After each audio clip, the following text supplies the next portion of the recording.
Welcome to CHS Live. I'm Avi, and today I'm here with Coach Marino to talk about his experience on 9/11.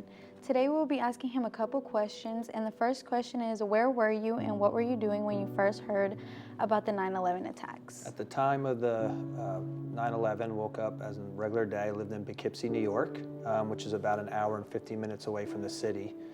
My dad owns an auto body shop, so I went to work like every other day and had a car that needed to be washed because he was getting ready to get it back to a customer. So I was out front of his shop washing a car. About 8 o'clock in the morning is when I started that process, and it was not too long after that that I heard on the radio about a plane hitting a building in New York City. How did you react to the news? I think originally, just because I was busy working, I wasn't thinking much. It's kind of ironic now that the guys I worked with listened to country music all the time, which would drive me crazy, and now I live in Tennessee. But I was kind of half paying attention to the radio, but washing the car, making sure I got it clean, and I heard, like a breaking news, a plane crashed to a building in New York City, and not that that happened all the time, but I really honestly didn't think much of it. I wasn't watching, TV and saw the size of it. I was just assuming it was a small little commuter plane that maybe hit buildings, and it didn't stay long on the news. It went back to, just music and stuff at that time. So I really, at the first, didn't think much of it. About probably maybe 15 minutes later or so, my ex-wife, Becky Marino, had called me. She had my son Matthew in her arms and was calling and saying, "Hey, did you hear about the plane crashing?" And I said, "Yeah, I heard something on the radio. I really didn't think much of it." And she was at home watching it on TV. And she said, "Well, it was a commercial plane and it hit the World Trade Center." So I think kind of there was a little bit more of a shock of, what was kind of going on. Knew it was a little bit more serious than I had originally heard. So while we were talking, because at that time too, a lot of the technology was new, but they were showing the same loop of the plane crashing into the building. As you watch things, you're seeing the same images over and over. And as we're just talking, and she's trying to gather information, because this is all like in live time. So she all of a sudden was like, "Oh my God, oh my God." So I'm not really thinking anything with the plane. I'm thinking something happened to Matthew. She dropped him or something like that. She said, I think it happened again because they went to a live feed and a plane came from a different angle and hit the building. But again, as your mind's trying to process all of that. So she was kind of quiet for a minute. So I think there, it went from just kind of what's going on to, she goes, "I think we're under attack." So it's just, it just, everything changed kind of in those few minutes, within like 20 minutes or so. So. How did it change your daily life? Well, it changed my life big time. That during September, we were supposed to travel to Disney World to go on vacation towards the end. It was about a week or two later.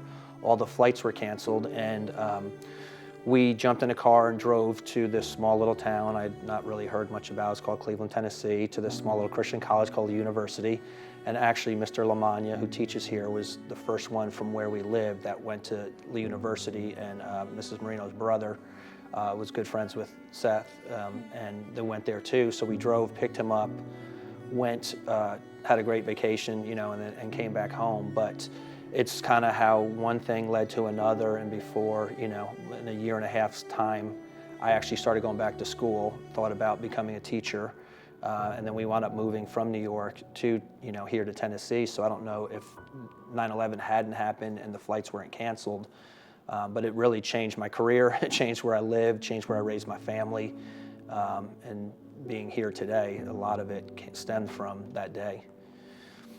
What lesson do you think it taught you? I think the biggest thing I've learned through that was just how everybody came together. It didn't matter if you were black, white, Hispanic, Italian, Catholic, just like everybody, like we just forgot about everything, all our differences and stuff. And it was time to, kind of get to work and to help. People were just strangers. I remember that day, people would come to my dad's auto body shop for an estimate on their car and just like crying and just like hugging each other, it was such a crazy, all the emotions and stuff. But it was cool because people didn't see the differences, like we were all family. You know, a lot of people from the South came up, from the West Coast came over and just spent countless hours, you know, digging through rubble and looking for, you know, lost body pieces. And it's just very humbling and sad sometimes to realize that it takes something like that for us to forget about all the other crap that we argue about and fight about every day. So I think that's one of the biggest things sometimes as human nature, unfortunately, through tragedy, is when we love on each other the most and accept each other the most. So, Yeah. How do you honor 9/11 each year? I think for me, the biggest thing I like to do is ESPN had a really cool documentary about how life changed a little bit, and then the day we kind of got back to normalcy. I'm obviously a coach, I love sports. But one of the biggest things is like baseball shut down, football shut down, college sports shut down because of the fear of large groups. First of all, because we didn't understand, like we're under attack, but it wasn't like your typical war where there's soldiers and tanks. It was like airplanes, you know. So I think there was just a lot of confusion and not knowing what to do. But I think the thing that I love is the healing that came through sports. I remember this big debate, should they be playing sports while other people are working hours and people are grieving? But the cool part was the people that were working and stuff were like, no, please, like I want to watch a Yankees game. I want to be able to watch the Mets. I want to be able to watch, you know, the Jets or Giants and just forget about, you know, all the stuff that I'm dealing with. So I think for me, that's something I always kind of enjoy, just remembering some of those special memories of that day that came back, and just kind of that you're not going to defeat us mentality, to where large groups started getting together again, because at that time too we were afraid that they, you know, would blow up malls or, you know, stadiums or something. Just a lot of unknowns. So to me, I think that's one of the biggest things I do. And then just start my day always just praying for the families, you know, that are still dealing with all that loss and grief. Even to this day too, I usually check in with Mr. Lamagna too, send a text, or just, I know he does a presentation in his school classroom too. So it's just one of those things that it's 23 years ago, but those emotions just feel like it just happened again. Yeah. So. Well, that's all the questions I have for you today. Thank you for telling us your experience. And that's it. Thank you. Appreciate it. Thank you. Hi, welcome to CHS Live. I'm Layla, and I'm here with Miss Conrad, and today we're going to be speaking about her experience on 9/11.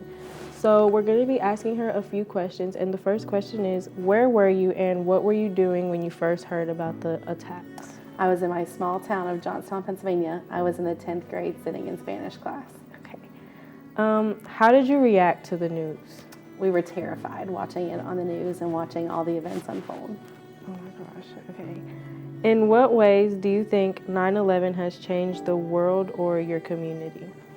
My small town community really rallied together after 9/11 happened, and I think the world did as well. Obviously, we have stricter rules and guidelines in airports and just general security, but I think that we all just chose to be better people after that. Yeah. How do you think we can honor the memory of those lost in 9/11? I think that we need to do things like this. We need to have presentations and ceremonies every 9/11. We cannot let the memory of 9/11 slip by. Yes, I agree with you. How do you commemorate 9/11 each year, or like honor it? Each year, some of the friends that I had from high school, we have a text thread where we still talk to each other. I attend different memorials if I'm back home. Every year I'm able to speak to Mr. Lamagna's classes, so to me that I'm helping keep the memory of 9/11 alive. Okay. I see you did bring this picture and said it was your parents' front yard, so like how Yes. did you guys feel when they actually saw that happen? Right? So this picture is from my hometown, obviously, and you can see that it is of 9/11. And just looking at that picture brings back memories of just the panic and the fear of the day, and we didn't really know what was happening. Yeah, So it's a memory, and it is a piece of history. definitely. Well, that is all the questions that we have for her today. Thank you so much for coming and sharing your experience. You're with us. welcome. Thank you for having me. Hey y'all, welcome to CHS Live. My name is Tanner Stone, and I'm here today with Lieutenant Colonel Paul Conroy, U.S. Air Force, retired. today we're talking about 9/11 and how it's affected Colonel. So I have a couple questions for him. Let's get right into it. The first question is, where were you and what were you doing when you heard about the 9/11 attacks? Tanner, it's burned into my memory. I was in my final year of veterinary school in Knoxville, UT Knoxville, and I was driving across the Alcoa Bridge over the Tennessee River when I heard on the radio about these attacks. At the time, no one really knew what was going on. Didn't know if it was an accident, some terrible mistake a pilot made, or if it was a terrorist attack. But of course, as the morning wore on, it became evident that it was an attack on the U.S. When the second plane hit? When the second plane hit, yes, yeah, and the level of destruction, and there was, by that point, there was no question that it was intentional. Yep. My second question is, how did 9/11 affect your daily life preceding that? Okay, yeah, so of course I got to the vet school that morning and all classes were canceled. And of course we all, as a class, we all kind of talked through what we were dealing with. But what really sticks in my memory is how all air traffic was shut down that day. And so you look up in the skies, there were no airplanes flying. There were no contrails. It was just deadly quiet. And later that day, my wife and I were walking our dogs to our neighborhood there in North Knoxville, and an airplane flew over, only airplane, and it was a B-2 bomber. And it was just so ominous looking. Really struck home that we were in some serious trouble. That realization, I bet. Exactly. Yes. Yeah. We knew that the world had changed just in that one day. Yep.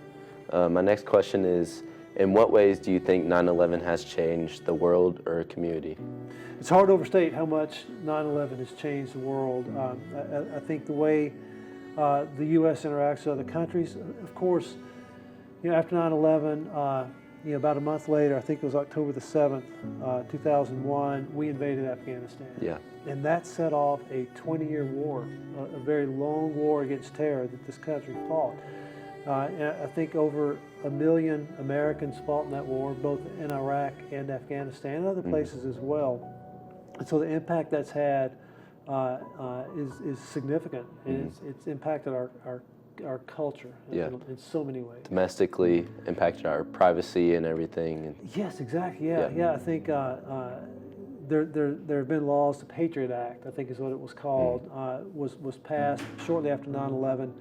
And that really has impacted the way the government interacts with our privacy. Absolutely. Yeah. All right. Next question is, what lessons do you think our generation should learn from 9/11? I think it is to always be aware. Be aware of how other countries, other organizations are looking at the United States. Yeah. And for us to never let down our guard. Yeah. Never take our peace and our security for granted. Yeah. Because it is fragile. It is fragile and can change so quickly. So just don't stay stagnant or complacent with where we are, but just be Exactly. Yes. Yeah. Into Be as prepared as possible without impacting our lives too much. And my final question for you today is, how do you think that we can honor the memory of those who were lost in the attacks? Right. It's to never forget. Yeah. I think today, with the commemoration here at Cleveland High School, I think that's an excellent way to do it. If all a commemoration does is causes us to pause and reflect, and maybe delve a little deeper into the history, I think that is a good way to remember what happened, and to remember the death and destruction of that day, and then the sacrifices that came afterwards. I think just taking a pause, or even thanking a police officer, or firefighter, I think Tanner, those are great ways that we can just honor them. Fantastic point. Yeah. Remember these first responders and the sacrifices they made. Certainly. Thank you all for joining us here today, talking about 9/11 with Colonel. Catch us next time on CHS Live. Thank you all for watching. Thank you, sir.